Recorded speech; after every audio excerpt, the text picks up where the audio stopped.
2014ರ ಲೋಕಸಭಾ ಚುನಾವಣೆಯಲ್ಲಿ ಪ್ರಧಾನಿ ನರೇಂದ್ರ ಮೋದಿ ಅವರ ನೇತೃತ್ವದಲ್ಲಿ ಬಿಜೆಪಿ ಮಾಡಿದಂತಹ ಅತಿದೊಡ್ಡ ಘೋಷಣೆ, ನಾವು ಭಾರತವನ್ನು ಕಾಂಗ್ರೆಸ್ ಮುಕ್ತ ದೇಶವನ್ನಾಗಿ ಮಾಡ್ತೀವಿ ಅಂತೇಳಿ 2014ರಲ್ಲಿ. 2014ರ ಲೋಕಸಭಾ ಚುನಾವಣೆಯಲ್ಲಿ ಬಿಜೆಪಿ ಏಕಾಂಗಿಯಾಗಿ 282 ಸೀಟುಗಳನ್ನು ಗೆದ್ದುಕೊಳ್ತು, 31% ವೋಟ್ ಶೇರ್ನೊಂದಿಗೆ.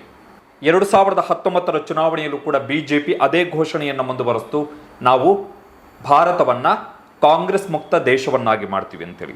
2019ರ ಚುನಾವಣೆಯಲ್ಲಿ ಬಿಜೆಪಿ ತನ್ನ ಶೇಕಡಾವಾರು ಮತಗಳ ಪ್ರಮಾಣವನ್ನು 37.77ಕ್ಕೆ ಹೆಚ್ಚಿಸಿಕೊಳ್ತು, 303 ಸೀಟುಗಳನ್ನು ಗೆದ್ದುಕೊಳ್ತು. ಸೊ ಕಾಂಗ್ರೆಸ್ ಮುಕ್ತ ಭಾರತದ ಕನಸು ನನಸಾಗಬಹುದು ಎನ್ನುವಂತಹ ಲೆಕ್ಕಾಚಾರದಲ್ಲಿ ಬಿಜೆಪಿಯ ಕಾರ್ಯಕರ್ತರು, ಬಿಜೆಪಿಯ ಮುಖಂಡರು, ಬಿಜೆಪಿಯ ನಾಯಕರು ಇದ್ದರು.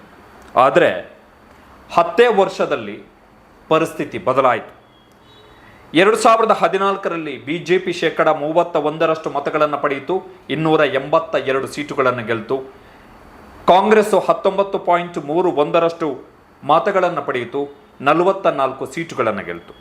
2019ರಲ್ಲಿ ಬಿಜೆಪಿಯ ವೋಟ್ ಶೇರ್ ಮತ್ತು ಬಿಜೆಪಿಯ ಸೀಟುಗಳ ಸಂಖ್ಯೆ ಭಾರಿ ಪ್ರಮಾಣದಲ್ಲಿ ಏರಿಕೆಯನ್ನು ಕಾಣಿತು. ಬಿಜೆಪಿ 37.77% ಮತಗಳೊಂದಿಗೆ 303 ಸೀಟುಗಳನ್ನು ಗೆಲ್ತು. ಕಾಂಗ್ರೆಸ್ 19.66% ಮತಗಳೊಂದಿಗೆ 52 ಸೀಟುಗಳನ್ನು ಗೆಲ್ತು. ಆದರೆ ಈಗ ಪರಿಸ್ಥಿತಿ ಸಂಪೂರ್ಣ ಭಿನ್ನ ಆಗಿದೆ. ಈ ಬಾರಿಯ ಚುನಾವಣೆಯಲ್ಲಿ ಬಿಜೆಪಿ 36.56% ಮತಗಳನ್ನು ಪಡೆದು 240 ಸೀಟುಗಳನ್ನು ಪಡೆದಿದೆ. 2019ರ ಚುನಾವಣೆಗೆ ಹೋಲಿಸಿದರೆ ಬಿಜೆಪಿಗೆ 63 ಲೋಕಸಭಾ ಕ್ಷೇತ್ರಗಳ ನಷ್ಟ ಆಗಿದೆ. ಕಾಂಗ್ರೆಸ್ನ ವೋಟ್ ಶೇರ್ ಹೆಚ್ಚಳ ಆಗಿದೆ 21.19%. ಸೀಟುಗಳ ಸಂಖ್ಯೆ ಕೂಡ ಹೆಚ್ಚಳ ಆಗಿದೆ, 99 ಸೀಟುಗಳನ್ನು ಕಾಂಗ್ರೆಸ್ ಗೆದ್ದುಕೊಂಡಿದೆ, 47 ಸೀಟುಗಳು ಕಾಂಗ್ರೆಸ್ಗೆ ಪ್ಲಸ್ ಆಗಿದೆ ಕಂಪ್ಯಾರಿಟಿವ್ಲಿ 2019ರ ಚುನಾವಣೆಗೆ ಹೋಲಿಸಿದರೆ. ಇನ್ನು 2019ರ ಲೋಕಸಭಾ ಚುನಾವಣೆಯಲ್ಲಿ ಕಾಂಗ್ರೆಸ್ಸು 13 ರಾಜ್ಯಗಳು ಮತ್ತು 4 ಕೇಂದ್ರಾಡಳಿತ ಪ್ರದೇಶಗಳಲ್ಲಿ 0 ಸೀಟುಗಳನ್ನು ಪಡೆದಿತ್ತು. ಅಂದರೆ ಯಾವುದೇ ಒಂದೇ ಒಂದು ಕ್ಷೇತ್ರವನ್ನು ಕಾಂಗ್ರೆಸ್ ಗೆದ್ದಿರಲಿಲ್ಲ. 17 ಕೇಂದ್ರಾಡಳಿತ ಪ್ರದೇಶಗಳು ಮತ್ತು ರಾಜ್ಯಗಳು ಸೇರಿದಂತೆ 17 ಕಡೆಗಳಲ್ಲಿ 13 ರಾಜ್ಯಗಳು 4 ಕೇಂದ್ರಾಡಳಿತ ಪ್ರದೇಶಗಳಲ್ಲಿ ಕಾಂಗ್ರೆಸ್ ಒಂದೇ ಒಂದು ಕ್ಷೇತ್ರಗಳನ್ನು ಗೆದ್ದಿರಲಿಲ್ಲ. ಆದರೆ ಈ ಬಾರಿ ಮತ್ತೆ ಕಾಂಗ್ರೆಸ್ ಬೌನ್ಸ್ ಬ್ಯಾಕ್ ಆಗಿದೆ. ಈ ಬಾರಿ ನೋಡಿ, ಕಳೆದ ವರ್ಷ 2019ರ ಚುನಾವಣೆಯಲ್ಲಿ ಕರ್ನಾಟಕದಲ್ಲಿ ಕಾಂಗ್ರೆಸ್ ಗೆದ್ದಿದ್ದು ಕೇವಲ 1 ಲೋಕಸಭಾ ಕ್ಷೇತ್ರ. ಬಟ್ ಈ ಬಾರಿ 9 ಲೋಕಸಭಾ ಕ್ಷೇತ್ರವನ್ನು ಕಾಂಗ್ರೆಸ್ ಗೆದ್ದುಕೊಂಡಿದೆ. ಈ ಒಂದು ಬಿಜೆಪಿ JDS ಅಲಯನ್ಸ್ ಮಾಡಿಕೊಂಡಾಗಿಯೂ ಕೂಡ ಕರ್ನಾಟಕದಲ್ಲಿ ಕಾಂಗ್ರೆಸ್ಸು 9 ಸೀಟುಗಳನ್ನು ಗೆದ್ದಿದೆ, 9 ಸೀಟುಗಳನ್ನು ಗೆದ್ದಿದೆ. ಹರಿಯಾಣದಲ್ಲಿ ಕಳೆದ ಬಾರಿ ಕಾಂಗ್ರೆಸ್ ಒಂದೇ ಒಂದು ಸೀಟನ್ನು ಗೆದ್ದಿರಲಿಲ್ಲ. ಆದರೆ ಈ ಬಾರಿ ಕಾಂಗ್ರೆಸ್ಸು 5 ಸೀಟುಗಳನ್ನು ಗೆದ್ದಿದೆ. ಇನ್ನು ಅಸ್ಸಾಂನ ವಿಚಾರಕ್ಕೆ ಬಂದರೆ ಕಳೆದ ಬಾರಿ ಕಾಂಗ್ರೆಸ್ ಗೆದ್ದು ಅಲ್ಲಿ ಹಿನ್ನಡೆಯಾಗಿತ್ತು. ಈ ಬಾರಿ ಕಾಂಗ್ರೆಸ್ ಅಲ್ಲಿ 3 ಕ್ಷೇತ್ರಗಳನ್ನು ಗೆದ್ದುಕೊಂಡಿದೆ. ಬಿಹಾರದಲ್ಲಿ ಕಳೆದ ಬಾರಿ ಕಾಂಗ್ರೆಸ್ ಗೆದ್ದಿದ್ದು ಕೇವಲ 1 ಲೋಕಸಭಾ ಕ್ಷೇತ್ರ. ಬಟ್ ಈ ಬಾರಿ 3 ಲೋಕಸಭಾ ಕ್ಷೇತ್ರವನ್ನು ಗೆದ್ದಿದೆ. ಗುಜರಾತ್ನಲ್ಲಿ ಕಾಂಗ್ರೆಸ್ ಕಳೆದ ಬಾರಿ 1 ಸೀಟನ್ನು ಗೆದ್ದಿರಲಿಲ್ಲ, ಈ ಬಾರಿ 1 ಲೋಕಸಭಾ ಕ್ಷೇತ್ರವನ್ನು ಗೆದ್ದಿದೆ. ಹರಿಯಾಣದಲ್ಲಿ ಕಳೆದ ಬಾರಿ ಕಾಂಗ್ರೆಸ್ 1 ಕ್ಷೇತ್ರವನ್ನು ಗೆದ್ದಿರಲಿಲ್ಲ, ಈ ಬಾರಿ 5 ಕ್ಷೇತ್ರಗಳನ್ನು ಗೆದ್ದಿದೆ. ಜಾರ್ಖಂಡ್ನಲ್ಲಿ ಕಾಂಗ್ರೆಸ್ನ ಸೀಟುಗಳ ಸಂಖ್ಯೆ 2ಕ್ಕೆ ಹೆಚ್ಚಳ ಆಗಿದೆ. ಕರ್ನಾಟಕದಲ್ಲಿ ಬಿಜೆಪಿ JDS ಅಲಯನ್ಸ್ ಇದ್ದಾಗಿಯೂ ಕೂಡ ಕಾಂಗ್ರೆಸ್ 9 ಕ್ಷೇತ್ರಗಳನ್ನು ಗೆದ್ದಿದೆ. ಮಹಾರಾಷ್ಟ್ರದಲ್ಲಿ which is the big number gaining ಆಗಿರುವಂಥದ್ದು, ಮಹಾರಾಷ್ಟ್ರದಲ್ಲಿ ಕಾಂಗ್ರೆಸ್ಸೇ ಅತಿ ದೊಡ್ಡ ಪಕ್ಷವಾಗಿ ಹೊರಹೊಮ್ಮಿದೆ. ಬಿಜೆಪಿ 9 ಕ್ಷೇತ್ರಗಳನ್ನು ಗೆದ್ದರೆ ಕಾಂಗ್ರೆಸ್ 13 ಕ್ಷೇತ್ರಗಳನ್ನು ಗೆದ್ದುಕೊಂಡಿದೆ. ಕಳೆದ ಬಾರಿ ಬಿಜೆಪಿ 23 ಕ್ಷೇತ್ರಗಳನ್ನು ಗೆಲ್ತು. ಈ ಬಾರಿ ಮಹಾರಾಷ್ಟ್ರದಲ್ಲಿ ಲೋಕಸಭಾ ಚುನಾವಣೆಯಲ್ಲಿ ಕಾಂಗ್ರೆಸ್ಸೇ ಅತಿ ದೊಡ್ಡ ಪಕ್ಷವಾಗಿ ಹೊರಹೊಮ್ಮಿರುವಂಥದ್ದು. ಮಣಿಪುರದ 2 ಲೋಕಸಭಾ ಕ್ಷೇತ್ರಗಳನ್ನು ಈ ಬಾರಿ ಕಾಂಗ್ರೆಸ್ ಗೆದ್ದುಕೊಂಡಿದೆ.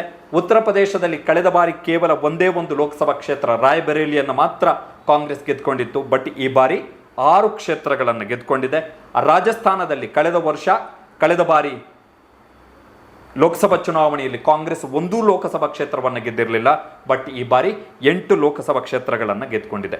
ರಾಜಸ್ಥಾನದಲ್ಲಿ ಬಿಜೆಪಿ ಆಡಳಿತದಲ್ಲಿದೆ, ಉತ್ತರ ಪ್ರದೇಶದಲ್ಲಿ ಬಿಜೆಪಿ ಆಡಳಿತದಲ್ಲಿದೆ, ಮಣಿಪುರದಲ್ಲಿ ಬಿಜೆಪಿ ಆಡಳಿತದಲ್ಲಿದೆ, ಮಹಾರಾಷ್ಟ್ರದಲ್ಲಿ ಬಿಜೆಪಿ ಆಡಳಿತದಲ್ಲಿದೆ, ಅಸ್ಸಾಂನಲ್ಲಿ ಬಿಜೆಪಿ ಆಡಳಿತದಲ್ಲಿದೆ, ಬಿಹಾರದಲ್ಲಿ JDU ಮತ್ತು ಬಿಜೆಪಿಯ ಮೈತ್ರಿಕೂಟ ಆಡಳಿತದಲ್ಲಿದೆ, ಗುಜರಾತ್ನಲ್ಲಿ ಬಿಜೆಪಿ ಆಡಳಿತದಲ್ಲಿದೆ, ಹರಿಯಾಣದಲ್ಲಿ ಬಿಜೆಪಿ ಆಡಳಿತದಲ್ಲಿದೆ.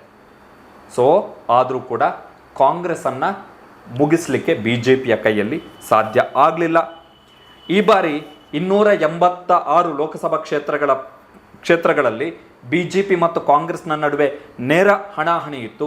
ಆ 286 ಕ್ಷೇತ್ರಗಳ ಪೈಕಿ 83 ಕಾಂಗ್ರೆಸ್ ಗೆದ್ದುಕೊಂಡಿದೆ. ಅಂದರೆ ಕಂಪ್ಯಾರಿಟಿವ್ಲಿ 2019 ಲೋಕಸಭಾ ಚುನಾವಣೆಗೆ ಹೋಲಿಸಿದ್ರೆ ಕಾಂಗ್ರೆಸ್ನ ಸ್ಟ್ರೈಕ್ ರೇಟ್ 29% ಹೆಚ್ಚಳ ಆಗಿರುವಂಥದ್ದು. 2019 ಚುನಾವಣೆಯಲ್ಲಿ ಬಿಜೆಪಿ ಮತ್ತು ಕಾಂಗ್ರೆಸ್ ಏನು ಪ್ರತಿಸ್ಪರ್ಧಿಗಳಾಗಿದ್ದಂತಹ ಕ್ಷೇತ್ರಗಳಲ್ಲಿ ಕಾಂಗ್ರೆಸ್ನ ಸ್ಟ್ರೈಕ್ ರೇಟ್ ಕೇವಲ 8% ಇತ್ತು.